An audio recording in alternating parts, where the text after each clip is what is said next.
Sehingga kita selalu membeli, kalau dibilang tahu kita, sepatu yang dibuat oleh negara luar itu adalah mereka tuh bisa merekayasa limbah menjadi bahan seperti kulit, bahan sintetis. Dibuat sepatu di negaranya, dikirim kemari, sama dengan kita membeli limbah. Padahal kita bisa membuat. Kenapa nggak kita saja membuat? Nah, kita berharap pemerintah dalam hal ini negara ini, kalau kita di Medan, kita berharap kepada wali kota Medan, pakai produk kita. Jangan yang dulu ada slogan aja, Aci, aku cinta Indonesia. Cinta aja, makanya enggak. Mbak kotor ngawak, orang Minang. Bacinto Jawa, kawin jurang. Nah, begitu juga sekarang ada slogan lagi, bangga produk Indonesia. Bangga gimana? Makanya enggak. Nah, ini kita berharap ya Pak Wali Kota Medan ini dengan jajarannya, tolong Pak Wali, jangan hanya slogan-slogan saja. Bangga, cinta, jangan. Beli. Pakai. Karena kalau dipakai, terbuka lapangan pekerjaan, hemat uang Pak, pasti nggak mahal, pasti murah. Sepatunya itu bisa tahunan. Pengrajin sepatu ini bisa buat tahunan kualitasnya. Sepatu kulit pun bisa dibuat tahunan. Nah, kalaulah ini terwujud, berapa lapangan kerja terbuka? Pakai barang-barang luar masuk lagi. Nah, hal ini kita udah sampaikan dengan Pak Wali Kota. Wali Kota sekarang nih. Menantu Presiden. Iya, Pak Bobi Nasution. Iya. Ketika kita seminggu dia setelah dilantik, kita menyurati beliau karena kita ingin berbuat kepada masyarakat, kepada pemerintah, bahwasanya untuk menanggulangi situasi pandemi sekarang ini yang sulit orang bekerja, usaha sepatu ini bisa rupanya. Sepatu anak sekolah ini bisa. Sepatu pegawai juga bisa. Kenapa? Sepatu anak sekolah ini gampang membuatnya.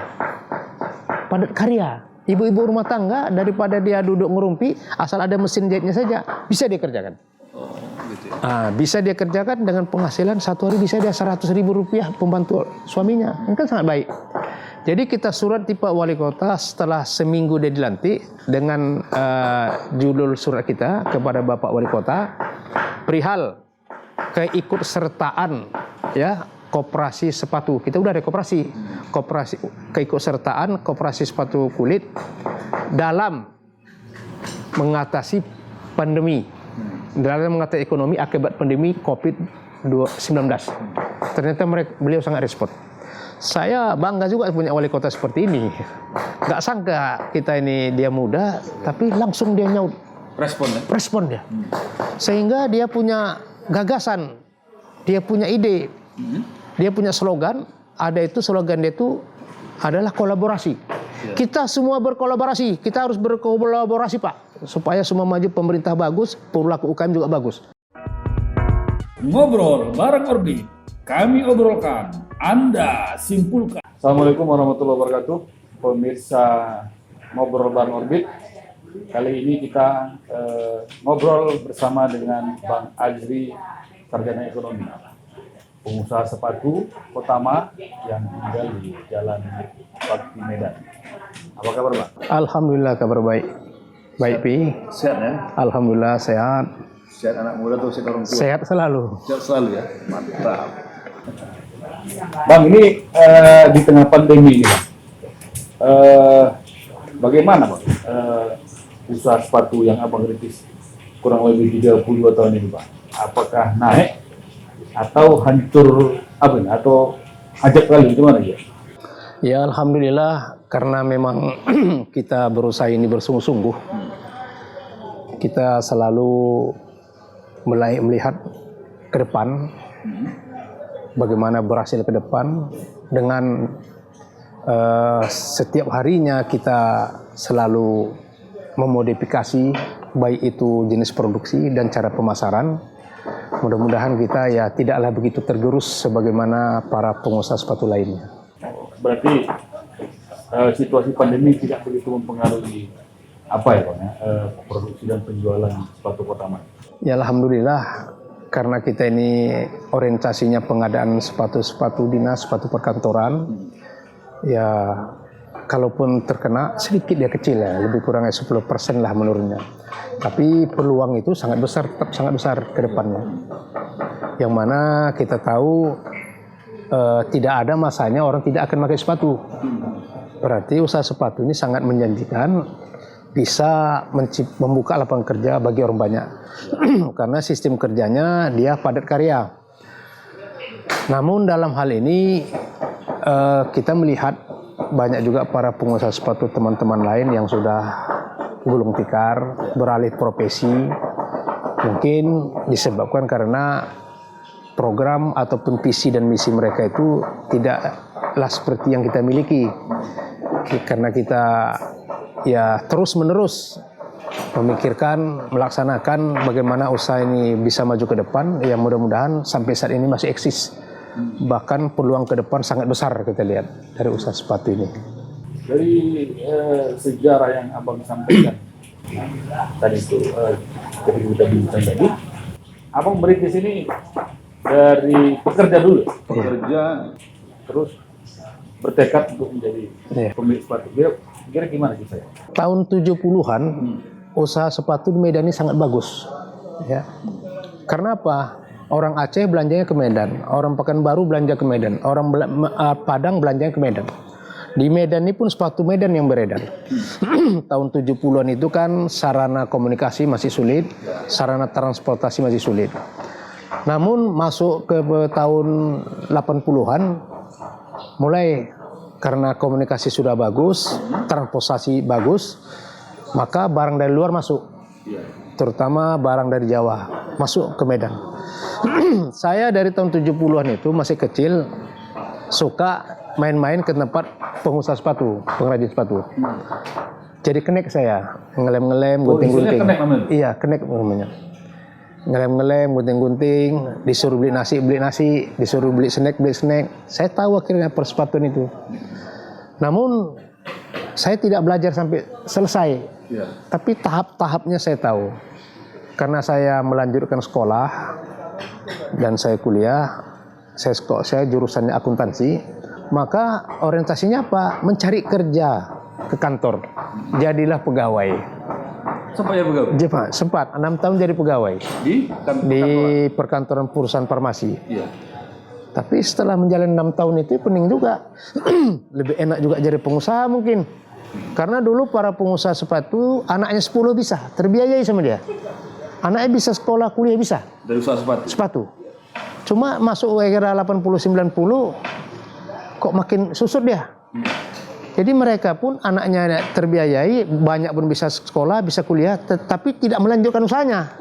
Dia bangga anaknya jadi pegawai, apakah itu pegawai negeri, apakah pegawai swasta, bangga dia. Tapi regenerasi usaha sepatu ada? Tak ada. Nah, saya melihat, akhirnya berpikir saya, berhentilah saya nanti ini. Ngapainlah melamar di kantor ini.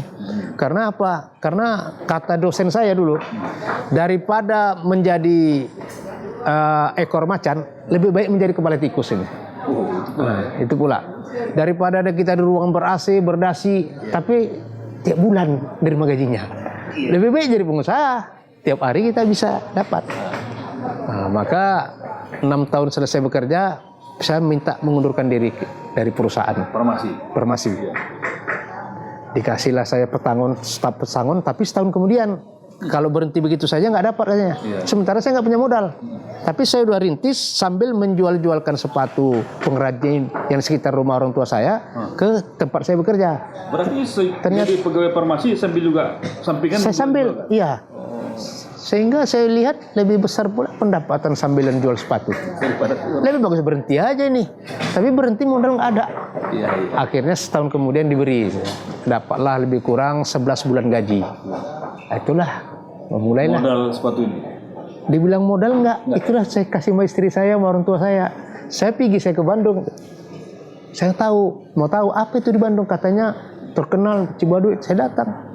Ternyata sama aja. Lebih profesional lagi di Medan ini. Daripada di Bandung? Iya. Dan dikata orang tua tuh dulu, sepatu tuan itu adalah sepatu yang terkenal buatan Medan. Nah, saya ingin menghidupkan lagi akhirnya. Bagaimana sepatu Medan ini? Ya, akhirnya kita rintis lah. Beli cetakan sepatu, panggil teman yang buat sepatu, coba buat. Ya biasalah namanya usaha, gini-gini ya. Nah, mulai. Pemilihan nama Kotama dari mana? Nah, Kotama ini kebetulan tahun 1990 saya dapat penghargaan dari pemerintah menjalankan usaha sepatu dan mengelola koperasi, namanya Kopingkras Sepatu Medan. Jadi atas penghargaan tersebut saya diberi kesempatan untuk mengikuti program Persahabatan Pemuda Indonesia Jepang di Jepang. Nah, tahun 93 saya dikirim ke sana, saya lihat orang Jepang, mereka bangga jadi pengusaha, enak. Saya lihat akhirnya mereka pekerja keras. Saya pelajari, mereka bekerja itu sungguh-sungguh. Tidak ada duduk-duduk di warung ngoyok-ngoyok, nggak ada. Ngopi yang sampai seharian, makan nongkrongnya lama, saya nggak ada. Wah, canggih juga ini. Tapi mereka itu menikmati rekreasinya. Jelas, tiap bulan mereka ada liburannya. Saya bilang, saya pelajari, saya harus begini juga kerja. Bekerja keras seperti mereka ini. Jadi pulang dari Jepang, muncul merek. Apalah merek mau dibuat yang bagus ini. Jadi ketika itu teman-teman kuliah saya rekrut yang belum punya pekerjaan, mari sama-sama kita besarkan sepatu saya ini. Dengan catatan kita cari merek. Terkumpullah merek ada 10. Dari si A, si B, si terkumpul. Nah dari 10 ini saya lihat, ya merek Kotama ini bagus ini. Terdiri dari 6 huruf. Murah menyebutkannya, artinya ada maknanya. Apa maknanya? Maknanya Koperasi Tatanan Mahasiswa. Wah, mahasiswa menata koperasi, bagus ini. Nah inilah jadi mereknya sampai sekarang. Dan sudah kita daftarkan di Haki. Udah, berarti ada paten ya? Udah dari paten. Pernah dipalsu sekali. Oh, pernah? Pernah dipalsu pengadaan sepatu di pupuk ASEAN. Katakan sana dipalsu, tetapi register daripada merek saya belum keluar. Saya pun nggak bisa menuntut, cuma saya bangga akhirnya. Ada yang memasukkan. Iya, iya. Baik, bersama Orbit kita rehat sejenak. Ngobrol bareng Orbit, kami obrolkan, Anda simpulkan.